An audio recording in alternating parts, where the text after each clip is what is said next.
আমি একটি ভিডিওতে বলেছিলাম বৃহস্পতিবার দিনকে টাকা পয়সা অন্য কিছুই দান করবে না, দান করলে সংসারে অমঙ্গল হয়। তাই একটি বোন লিখেছে যে বৃহস্পতিবার দিন অনেক সময় আমাদের বাড়িতে বৈষ্ণব হোক, সাধু হোক, ফকির হোক, আমাদের দুয়ারের সামনে এসে দাঁড়িয়ে কিছু চায়। বেশিরভাগ সময় তারা টাকা পয়সা বা অন্নই চায়।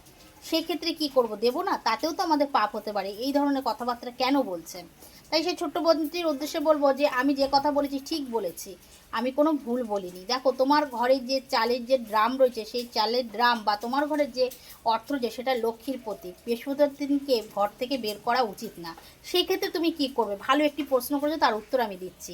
তোমার বাড়ির অন্য কেউ যদি ছেলে থাকে, বাচ্চা থাকে, তাদের হাত থেকে কিছু অর্থ তার হাতে তুলে দিয়ে বলবে দোকান থেকে তাদের প্রয়োজন মতন জিনিস যেন তারা কিনে নেয়। এমনই মূল্য ধরে দেবে যাতে সেই জিনিসটা সে ক্রয় করতে পারে।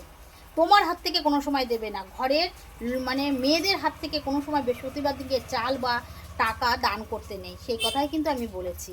এবার তোমার সমস্যার সমাধান হয়ে গেছে। ঘরের বাচ্চা থাক, বয়স্ক লোক থাক, অন্তত ছেলেরা, তাদের হাত থেকেই তোমরা দান করবে, তাতে কোনো দোষ থাকবে না।